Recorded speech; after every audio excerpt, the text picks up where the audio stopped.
Bismillahirrahmanirrahim. Assalamualaikum warahmatullahi wabarakatuh.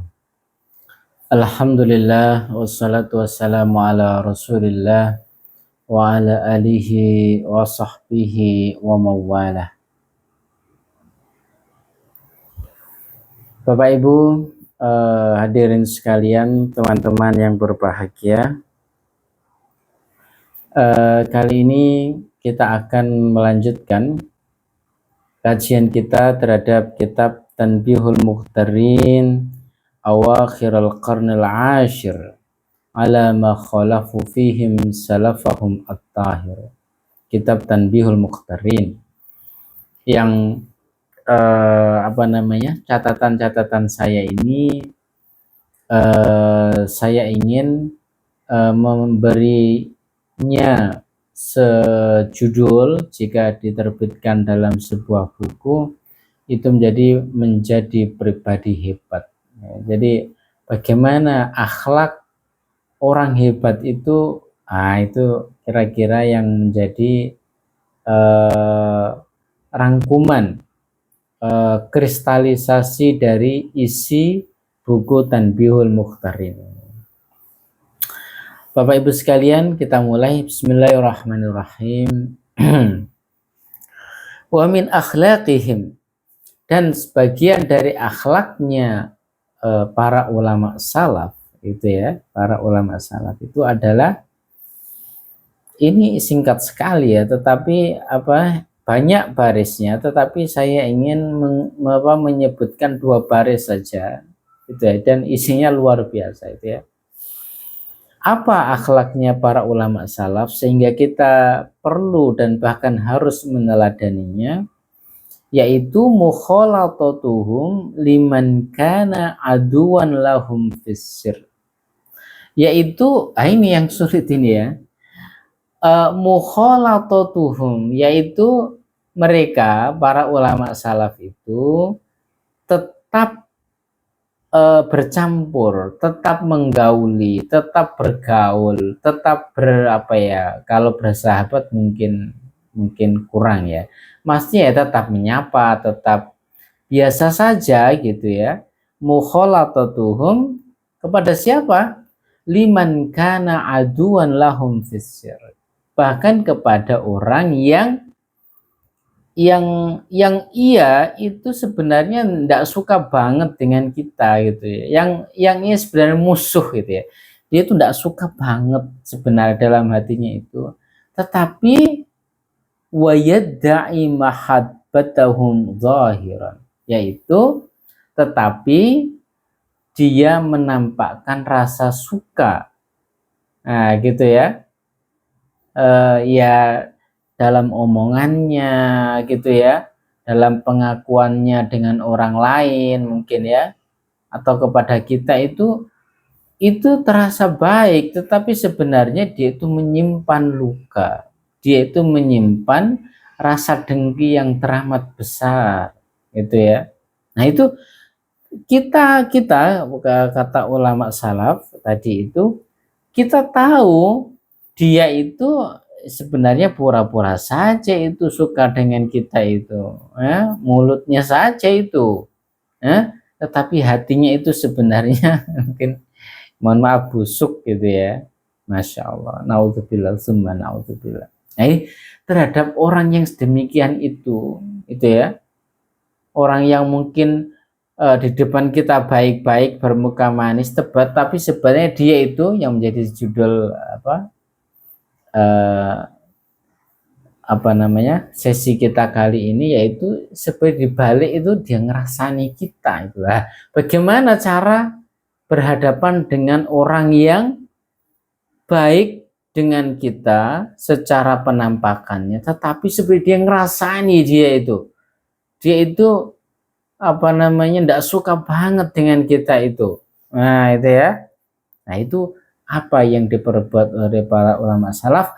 Mukhalatatuhum, tetap bergaul dengan dia dan mereka dengan baik, liman kana aduwan lahum fissir. sulit ini sulit diterapkan meskipun mudah untuk dibaca, dinyatakan atau bahkan diceramahkan. Belum tentu yang ceramah ini mampu ya melakukan ini ya. Tetapi ya kita memang perlu ya tetap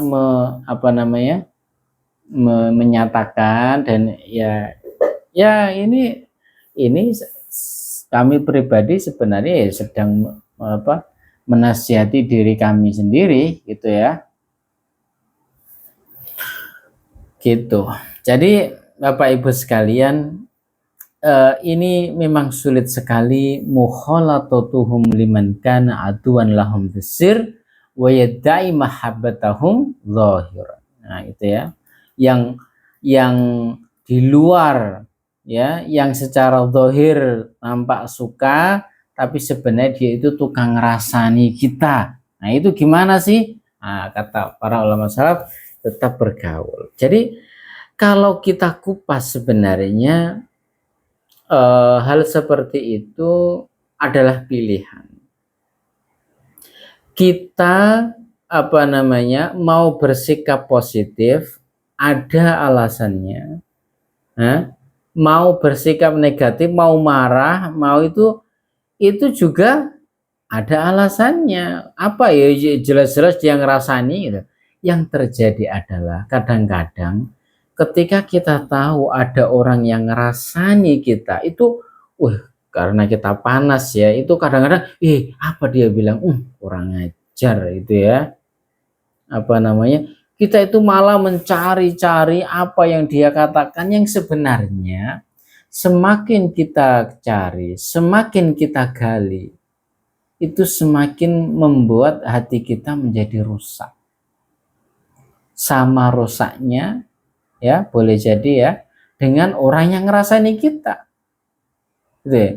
Padahal ya kalau dia ngerasani itu urusan dia ya memang sih kita tidak sedang membenarkan orang yang ngerasani, tetap salah gitu ya, memakan bangkai ya.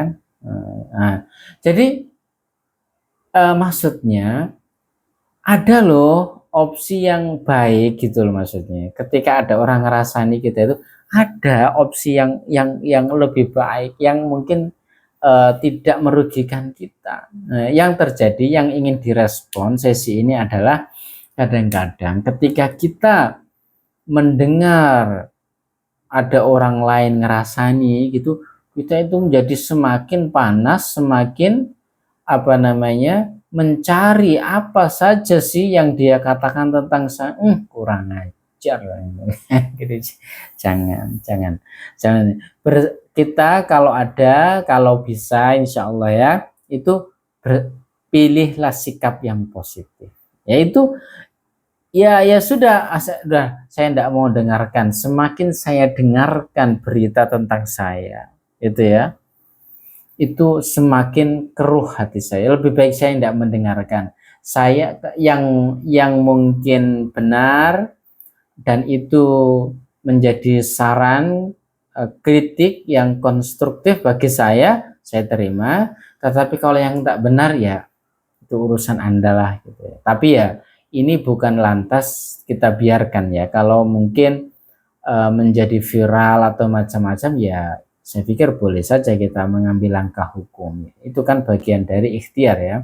Tetapi yang ingin saya tekankan di sini adalah jangan sampai rasan-rasan orang itu menjadikan hati kita keruh gitu loh. Nah, gitu ya.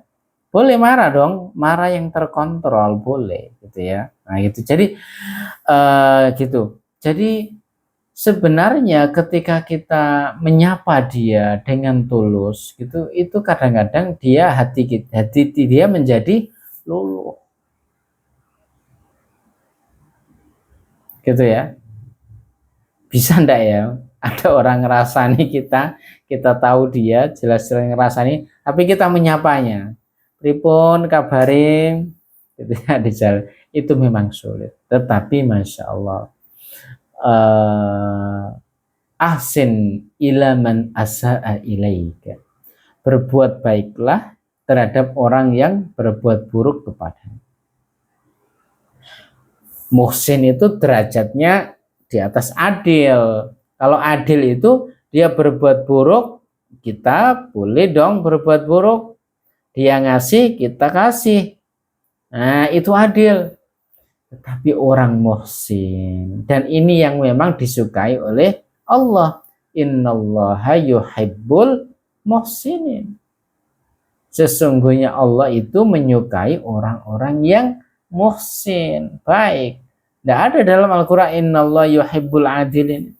Allah Allah menyukai orang-orang adil. Meskipun adil itu bagus sekali, bagus. Tetapi yang jauh lebih bagus adalah muhsin. Muhsin itu apa? Muhsin itu memberi lebih, yaitu ketika kita memberi, itu kita memberi lebih dari apa yang seharusnya kita beri. Nah, dan ketika kita mengambil, itu kurang dari apa yang kita berhak terhadapnya. Itu memang dalam kasus ngerasani, boleh dong kita berhak, dia berbuat buruk kepada kita, boleh dong kita berbuat buruk kepada dia. Nah, kita tidak ambil hak itu. Nah, justru kita beri. Nah, itu ihsan, itu derajat ihsan. Apa pentingnya seperti itu bersikap positif? Apa pentingnya? Ya, jadi kalau tidak salah Imam Al-Ghazali itu menyebutkan bahwasannya hati itu seperti cermin. Ya nanti ya Dek Mat, nanti sebentar lagi ya. Iya nanti sebentar. Jadi hati itu seperti cermin. Cermin bisa ya? Cermin itu kan bisa memantulkan cahaya. Syaratnya apa? Cermin itu bersih. Dan jika cahaya itu adalah hidayah, Allahu nurus samawati wal ardh. Gitu ya. Ambil cermin, lalu ada cahaya matahari, bisa memantulkan cahaya itu, cermin itu. Syaratnya cermin itu bersih. Tetapi kalau cermin itu kotor, ada debu, nah dicoba saja. Apakah bisa cermin itu memantulkan cahaya? Nah, kotoran kok jelas tidak bisa ya. Kotoran-kotoran itu sebenarnya yang kalau kita setiap hari itu memendam amarah, memendam dengki, memendam iri hati, Masya Allah, jangan. Semakin kita tabur setiap hari, setiap minggu, setiap bulan, tidak terasa hati kita itu menjadi kotor sehingga tidak bisa bukan saja memantulkan, menangkap cahaya pun tidak bisa. Nah itu merugi sekali. Nah kalau tidak bisa menangkap bahkan memantulkan cahaya itu rugi sekali.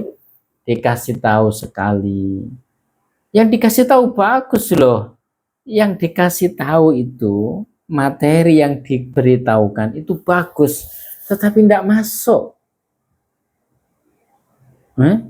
Kenapa? Karena hatinya, ya Allah, karena ya dia tidak sadar, mungkin dia tidak sadar.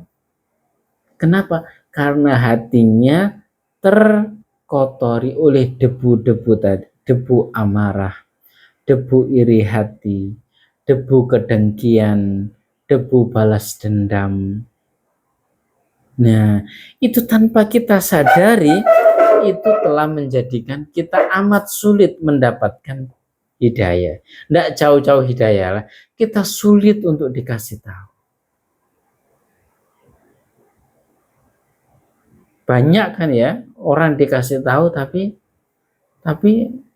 nah itu bahasa Jawanya genduweh gitu ya. Iya, kok sulit sekali kamu dikasih tahu ya, padahal itu benar. Nah gitu, jadi Masya Allah, itu salah satu kuncinya adalah tadi itu, yaitu kita ya Allah sebagai seorang mukmin harus mampu menjaga kondisi hati kita, mindfulness. Nah, mindfulness itu fokus. Kita tahu kita selalu fokus, selalu bermuhasabah, introspeksi, apakah yang sedang saya lakukan detik ini, saat ini, itu benar-benar sesuai dengan apa yang diperintahkan atau yang diridhoi oleh Allah Subhanahu wa taala. Agar tahu ya ilmu.